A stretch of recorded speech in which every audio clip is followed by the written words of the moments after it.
Hello. Oh, there you go.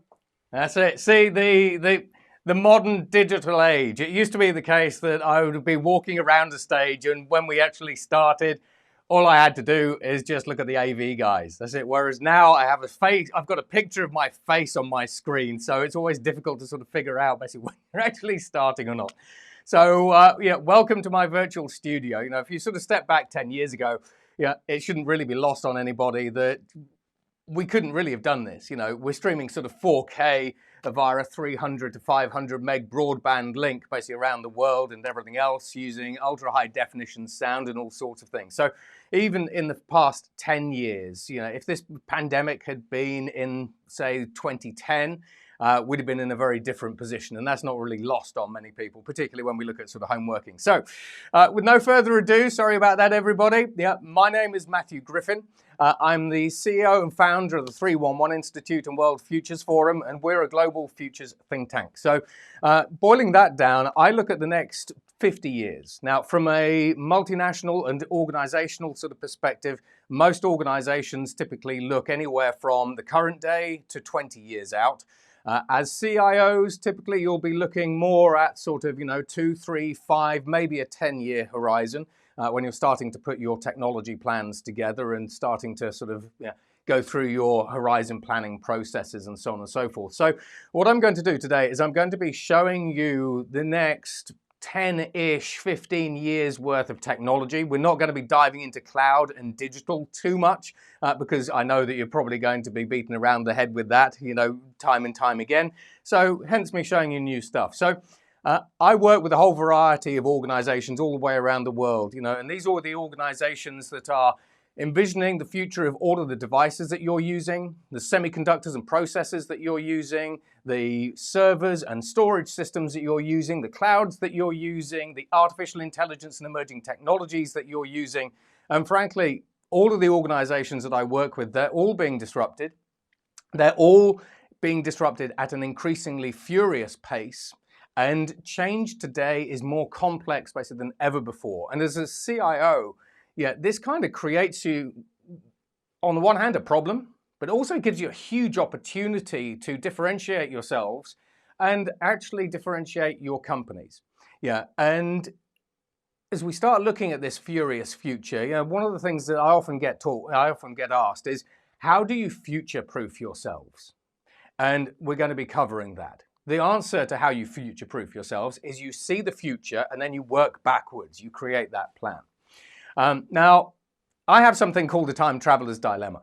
If we went back 10, 20, 30, 40, 50 years ago, let's say, for example, we went back 30 years ago, and I was able to sit down basically with all of the prime ministers and presidents and all of the heads of state, and I said, I come from the future, the year 2021, and in the year 2021, I know for a fact that we will have a shortage of software developers, data scientists, cybersecurity analysts, and so on and so forth. I would have probably got asked this question. Bear in mind, this is just kind of 30 years ago, maybe a little bit more, but not too much.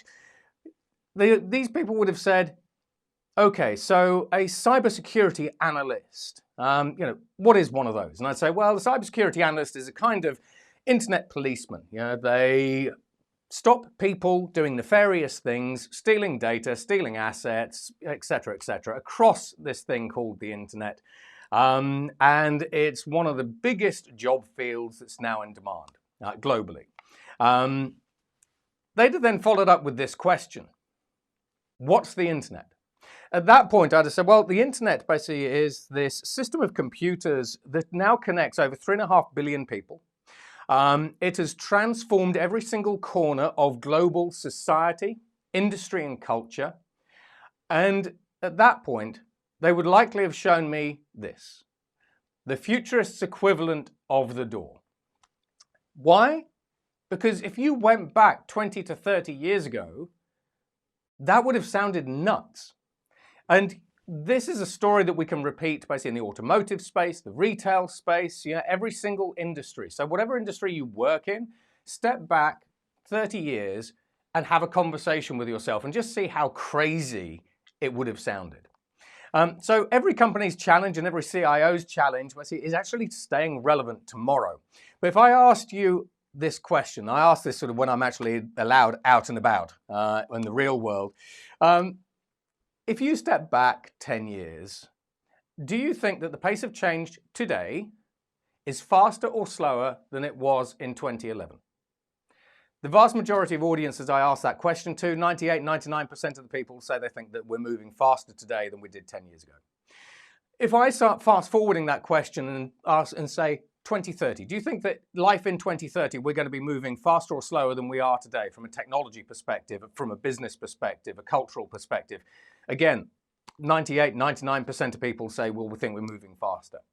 So as a CIO, basically, if you are starting to put together your 5-year plan and you are thinking that time and technology development is linear, then that 5-year plan, because we're accelerating, is actually a 3-year plan. Your 10-year plan is more like a 7-year plan. So depending on the plans that you're putting together, you could already find that you're going further and further behind the curve, which again is a problem when you're starting to talk about how to future-proof yourself. Now, CIOs basically that I talk to, my background is IBM, EMC, these kinds of organizations. So I have these conversations all the time. Sort of face a whole variety of different challenges now. Agility and digital transformation, AI and automation, cybersecurity, disruptive technologies. We'll talk a little bit about those, future workforce, and this is just before breakfast. As a CIO, basically, there are so many things that are coming across your desk now, basically, that trying to keep up is just a furious and infuriating challenge.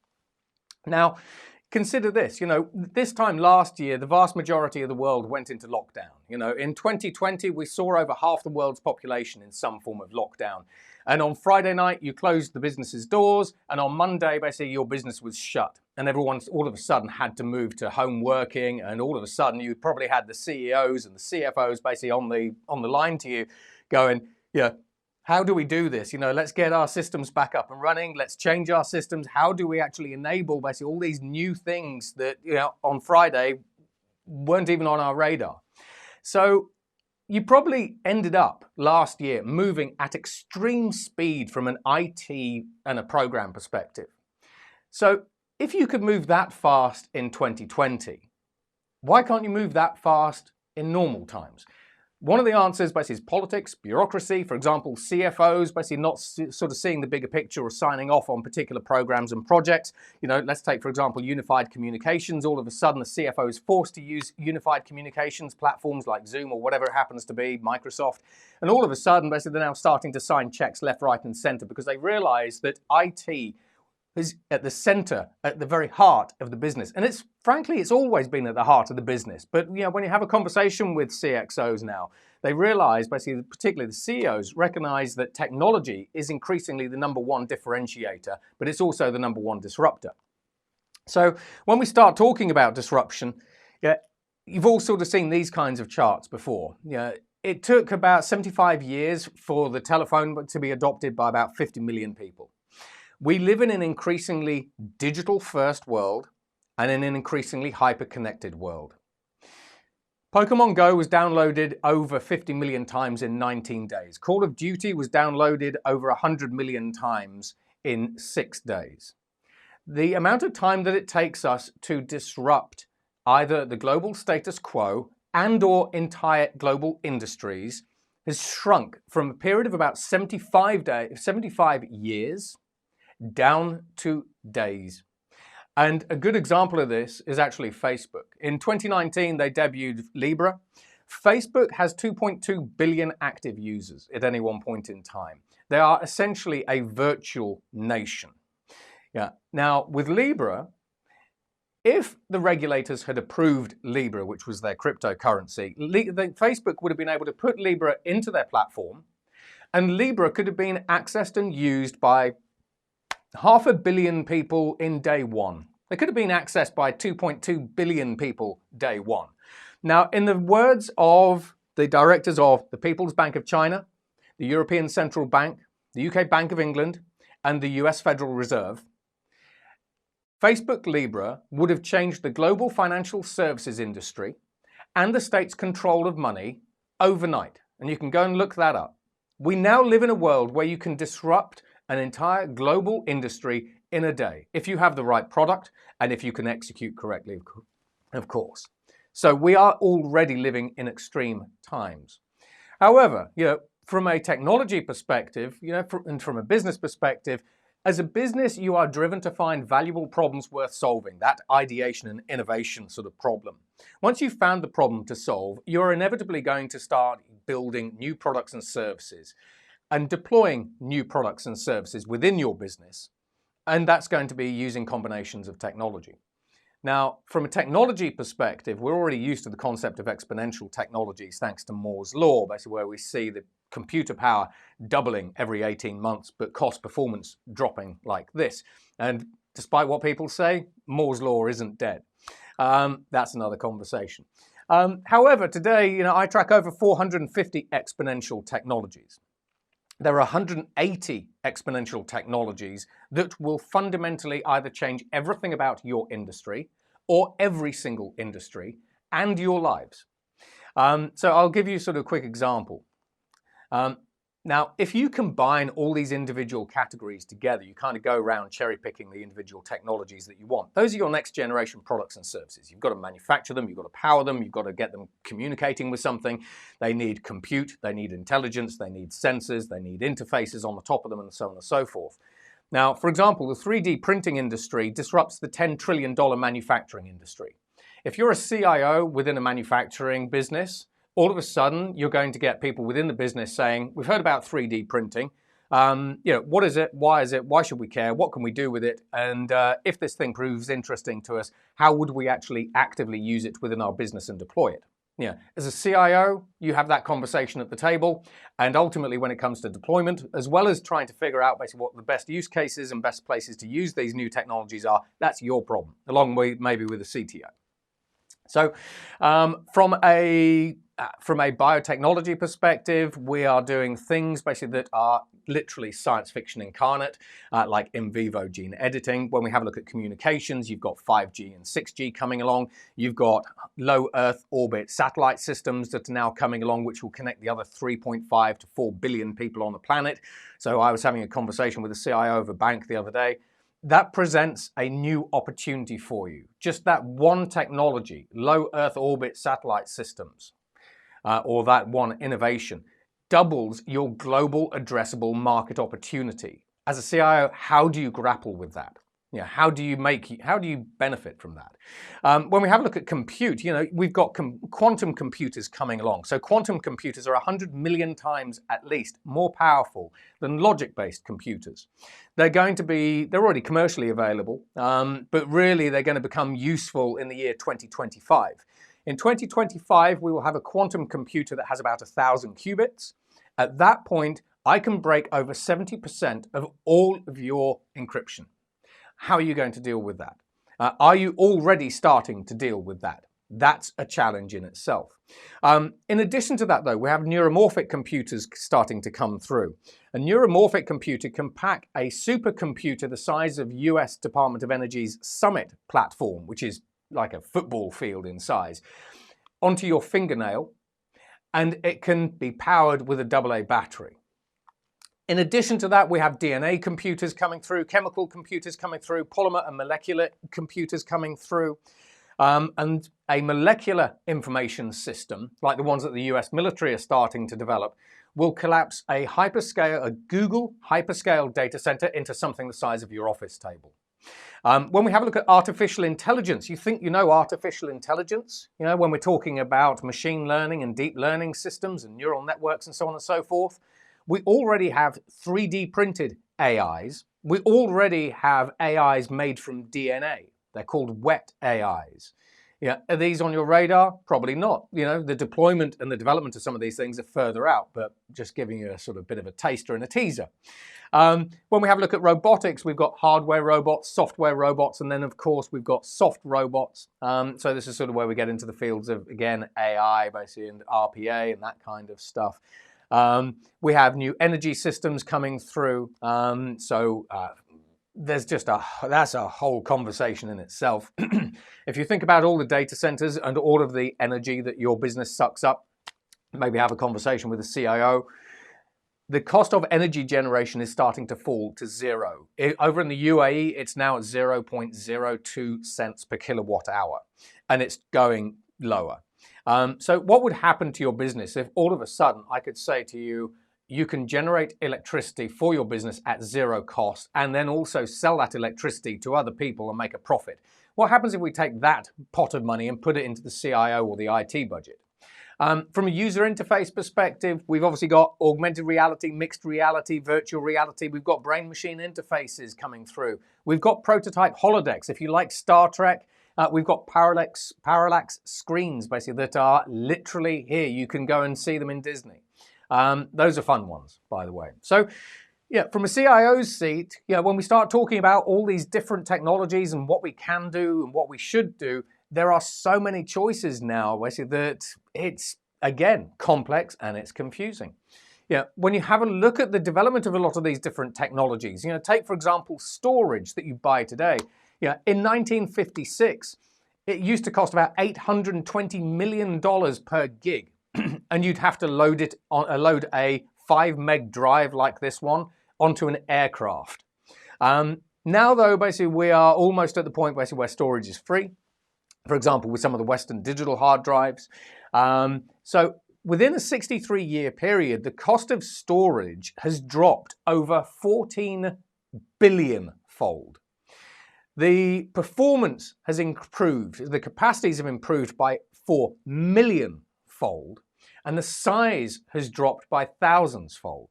Now, you all use storage. You all use hard drives, basically NAND and flash, basically probably sort of within your business. This is what comes next. Now basically we're packing over 1 terabyte onto a flash drive that you can fit on your finger. And bearing in mind these technology developments are accelerating. If you use Microsoft's cloud, so Azure, this year, courtesy of Twist Bioscience, it's highly likely that they're going to start pushing out DNA storage as a service. So with DNA, for a couple of $100, you can store over 213 petabytes of information on 1 gram of DNA, bearing in mind that the costs start up here and over time they quickly plummet. So if you're the lucky few that Microsoft select to use DNA as a storage service, let me know. So I'd like to know how it goes. The read-write speeds are a little bit slow, but that's improving as well. Now, this might sort of leave you asking, what do I do? There are all these different technologies. How do I know which ones to back, which ones are interesting, which ones I should sort of put on the shelf and look at later? So firstly, ask yourselves this question. How are you integrating emerging technology into your existing business strategy? Secondly, which emerging technologies are going to help you drive future innovation within your business? And then thirdly, what's your timeline? Is it 1 year, 3, 5 years, 10 years? And using these three relatively straightforward questions, you can quite quickly get to the point where you actually have a sort of top 10 list of, things to do, things to explore, things that are interesting, things to sort of forget and put on the shelf for later. Now, as a CIO, should sort of be common knowledge. You need to move basically from efficiency to effectiveness. What we mean from that is, increasingly sort of move away basically from the operational day-to-day and look at how you can enable the business. I know that most of you are probably already doing that. You should also talk more business. The vast majority of CIOs that I talk to now say they spend about 20% of their time with vendors, 80% of their time walking around the business trying to understand what does the business need both now and in the future. In addition to that, though, the CEO and the CFO should actually talk more technology, because technology is increasingly the driving force of every single product or service, every single company, every single thing that we do on this planet. So now I'm going to start showing you some of the things that you've probably never ever seen before. So this is an artificial intelligence from Uber. Doesn't look like much. It's the world's first self-evolving artificial intelligence. It creates its own challenges and then finds new ways to overcome them and solve them.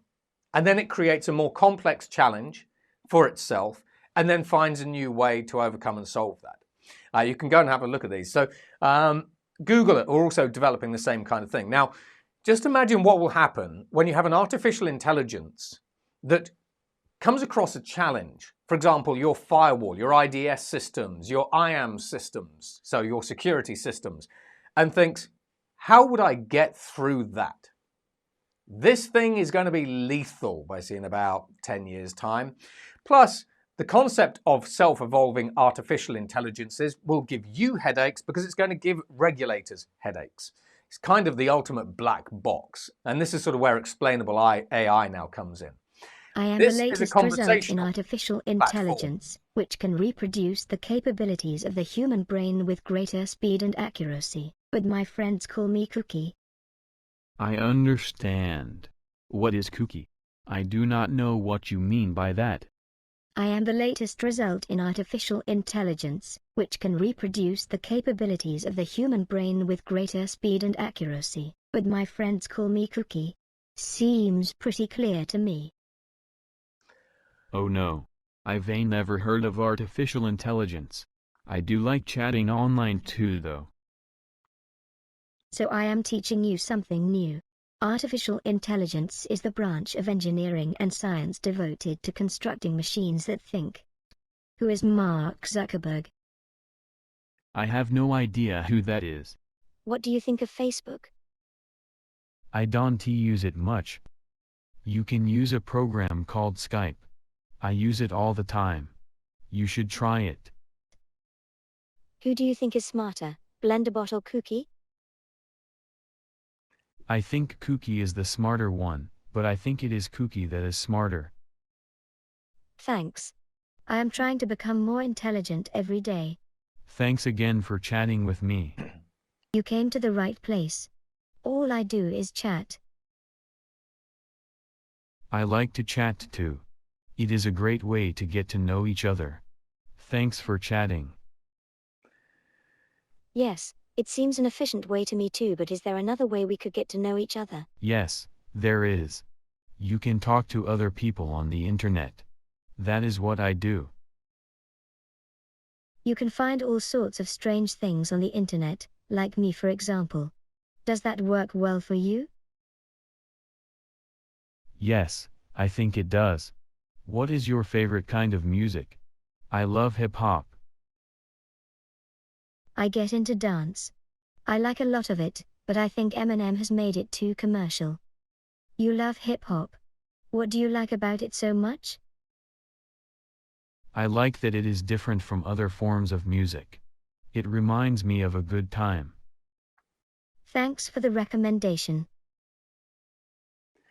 So what you've just seen there is the world's most advanced conversational artificial intelligence. Nothing was canned. These use neural networks. The one on the left is actually open source from Facebook, and the vast majority of people think Cookie, which is on the right here, is actually the better conversational AI.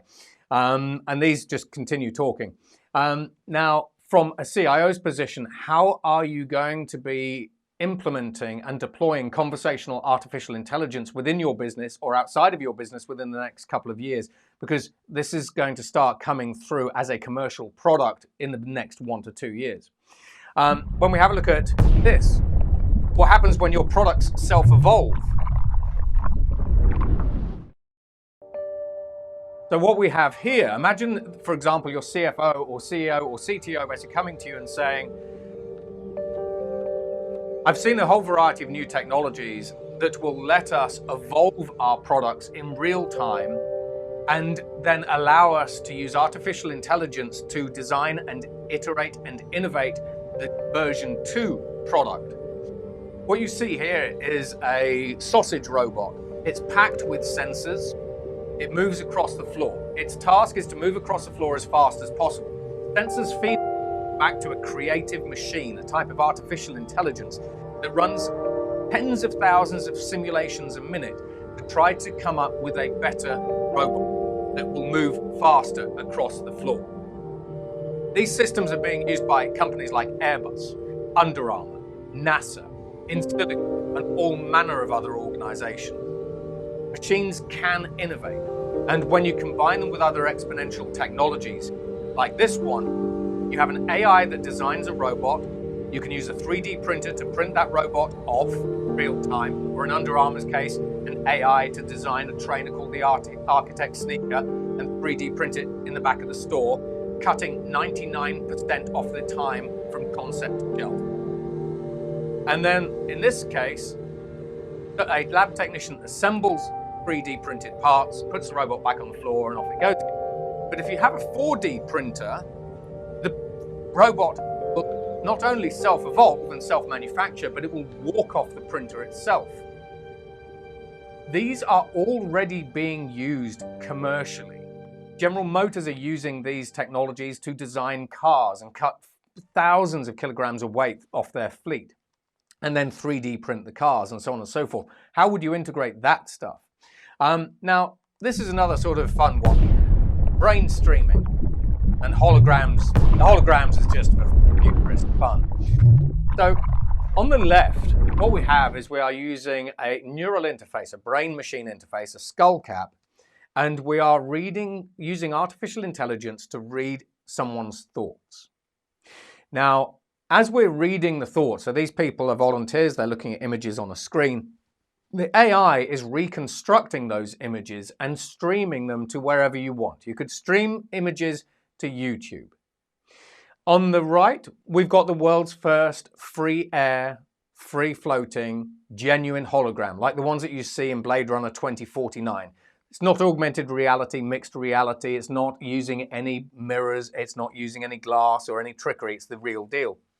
Now imagine this, you're the CIO of a healthcare organization and someone says, we need to include neural interfaces within our hospital environment. You say, well, that's a bit odd. Why? On the left, the brain streaming technology is being used in healthcare to help locked-in patients, ALS patients, and people who are paralyzed communicate with loved ones.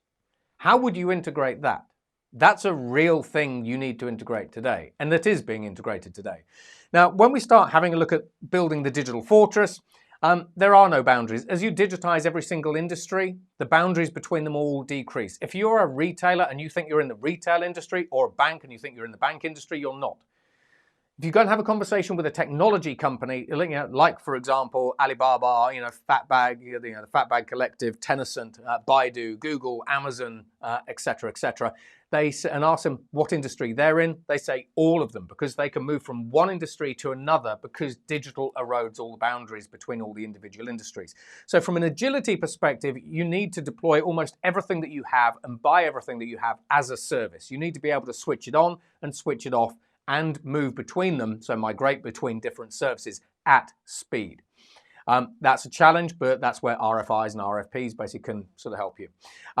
When we have a look at the use of artificial intelligence within your businesses, we have AIs coming out of the US military that do autonomous network configuration on the fly of any type, basically whether it's hyperscale, basically whether it's airborne networks. We can use federated artificial intelligence to capture data anonymously, which is good for privacy advocates. And then we also have these universal translators. So universal translators are based on artificial intelligence, natural language programming sort of rules and technologies. So just in the same way that we can use universal translators to translate, for example, English into Spanish or Chinese or whatever it happens to be, companies like Facebook and IBM are using the same concepts to help them translate legacy code, so for example COBOL, into newer, more modern programming languages that then allow you to disassociate legacy code from the underlying hardware so that you can modernize your applications in new ways. We also, as we start looking into the future, have self-learning artificial intelligences. These are AIs basically that don't use data to learn how to do things. That's a strange concept in itself. We've also got artificial intelligence at the edge, basically with AI and neural chips coming through, shallow neural networks that allow you to run a neural network or a deep learning network basically at the edge of a, for example, 5G network. 5G is ideal for that. And then when we start looking at the future of cybersecurity, we've got the technology today to predict cyber attacks. So companies like British Aerospace will go and have a look at the deep web and search the deep web, and they will be able to come to your business and say, we found people downloading this type of exploit. mentioning your company name, and we think that they're going to launch this kind of attack on your business. And as a consequence, here's the patch. So predictive cyber security. In addition to that, we also have these. I'm not going to play the full video, but these are what we call robo-hackers. So a robo-hacker is a type of... Welcome everyone to the first ever fully automated cybersecurity automated competition. So what we'll see here today is much more than the world's first all-machine hacking tournament. The lessons learned could lead to a world where computer viruses, malware, and attacks are discovered in a matter of weeks, days, or even seconds. Right now, all the teams are playing, they're all interacting with the system, all of them are finding vulnerabilities, they're all fixing them. Every single team is playing the game, and they're all advancing the state of the art. This concept that we've been talking about with the POV, the bots have to actually generate the traffic that's necessary to exercise those bugs. So as they demonstrate those vulnerabilities, they'll be able to score points, and as long as their services are available, they'll be able to throw an attempt to prove a vulnerability. Each POV can be thrown up to 10 times per round. So for example, Rubius has thrown a successful POV versus one of the challenge sets called Thermal Controller. We see actually two binaries having data being ingested right now, where it's basically the same binary receiving one POV from one of the teams as well as from another. And in the overlap, we can basically see that the code flow diverges very late on about here. It's actually managed to execute and terminate correctly. This one is successful. Okay, so maybe HJ knows more for us. HJ. What strategy is this that you employed? So all depending on the type of control that we have, we'll generate a variety of different potential POVs for them. And then each one we evaluate to see the quality of the POV. So all depending on what service the competitor has fielded at that point, we'll evaluate it to determine what's the best of the POVs candidates that we have selected that is appropriate for that particular service. I just keep thinking, man, like our CRS does these awesome fast decisions, fast patches, fast exploitation, and as a human, there's no way I can keep up with that. The address resolution service was basically the vulnerability that was modeled after the SQL Slammer like we were talking about. And we definitely saw some of the bots discover this vulnerability and actually begin trying to prove that vulnerability against other teams or other bots very, very early on. So this represents a true success to what we have going on here, because in that 5-minute window that Deb mentioned that she was hoping for, that actually managed to be proven and patched by several of the teams in the very next round. So that means that in a 5-minute window, a totally previously never seen before challenge binary was researched and evaluated and found vulnerable and patched by a completely autonomous system. And if you listen to what they said at the end, a fully autonomous system scanned tens of millions of lines of code in minutes to identify vulnerabilities that it could then either, depending on who's using the system and controlling the system, use to exploit a system or patch a system. These things run over 100 million times faster than a traditional human hacker. This is the Morpheus chip. It's the equivalent. It's the hardware equivalent of a computer Rubik's Cube. It reconfigures itself 15 times per millisecond. Recently, over 300 hackers at DARPA tried to spend 3 months getting into it and breaking it, and they couldn't. When we start having a look at the future of the workforce as well, from a CIO's perspective, the way that you work with your workforce, but also the way that your workforce works, is also changing.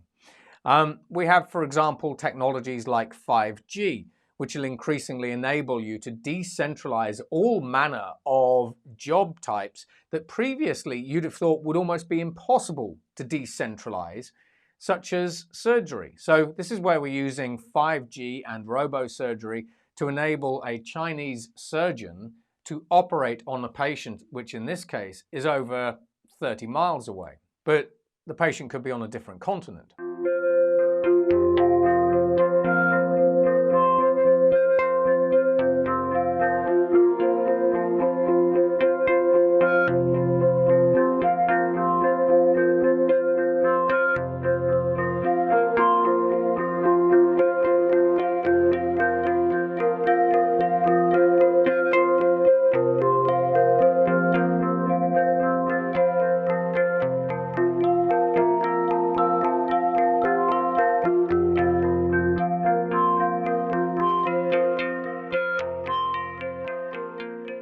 其实5G 呢，就是让我们可以做到在很多场合，比如说救灾的场合，还有一些像边防上，还有一些呢，就是说像我们将来的基层和大型医院的连接，我们完全可以做到，就是让外科医生做到一个标准化的术式，一个人可以去做几千公里，或者是那个几百公里，各种各样的这样点对点的一些连接。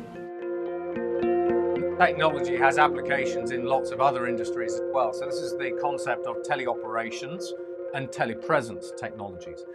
Then we also have other mixed reality technologies that allow you to digitize people's physical presence, which in itself basically changes at a cultural level your need perhaps to have people next to you physically. If someone can be with you digitally, does it matter that they are actually physically on the other side of the planet? So this is Microsoft Mesh. Connection is a spark that gives our lives meaning.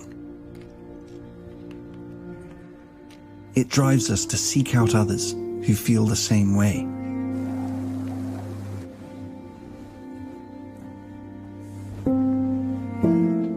Okay, why don't you input the data and we'll take a look together. Hey Mari, what you got for me? To find those who share our views, yet offer different perspectives. Look over here. Challenge us with new ways of seeing. That I think we should... Deepen our understanding. And enrich our lives. 最后一笔的时候，往前。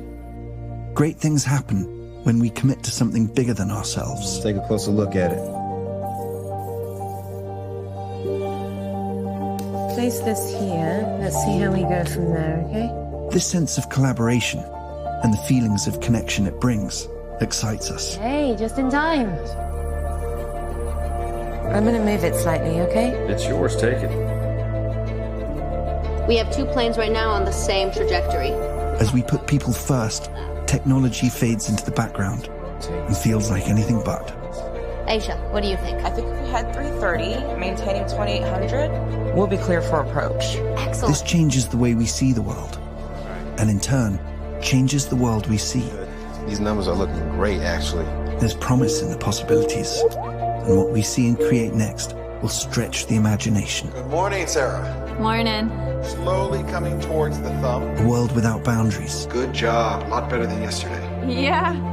Excellent. Slowly bring the A world where technology enhances, not limits, humanity.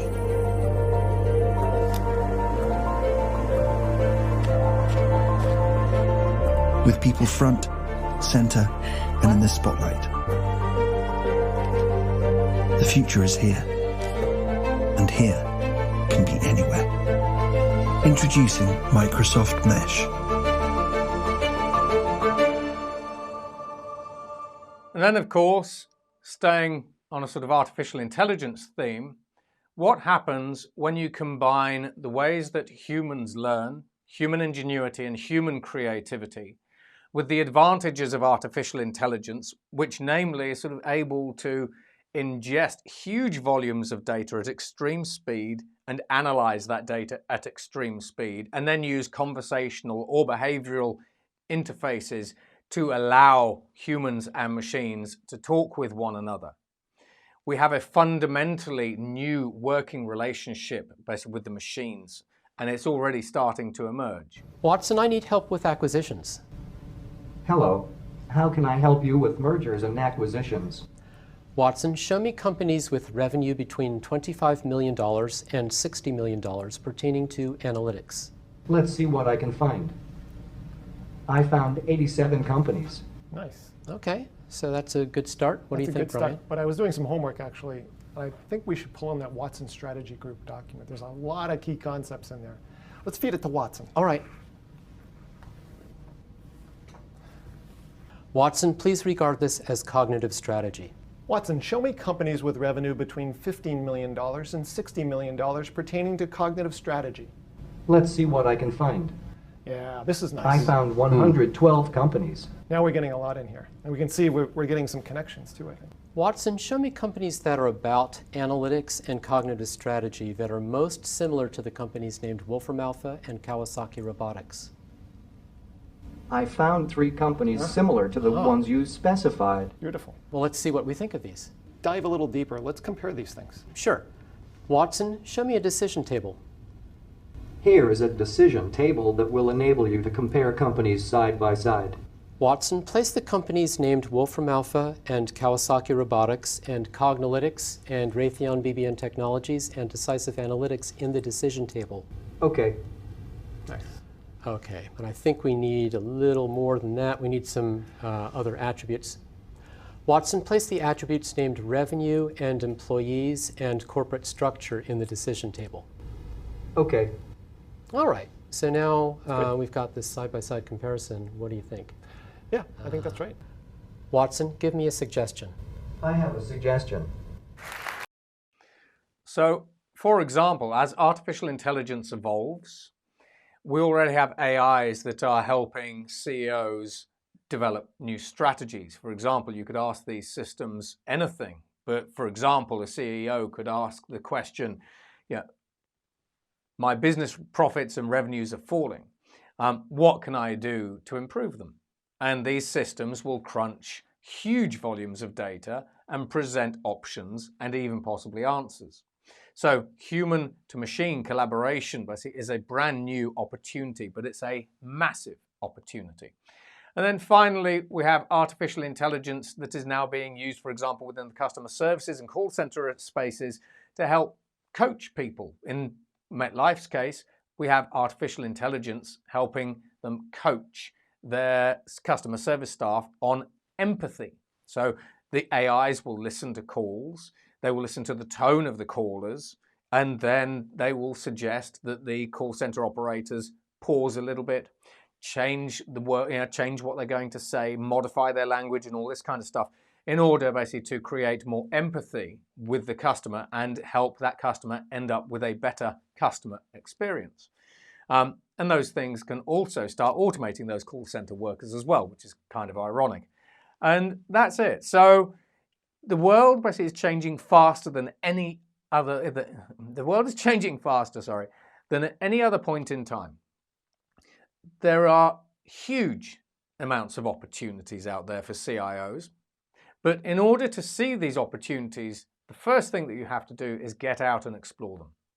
So I hope you enjoyed the presentation. My name is Matthew Griffin, and I hope you have a great rest of the event. Take care. All the best, guys. Bye.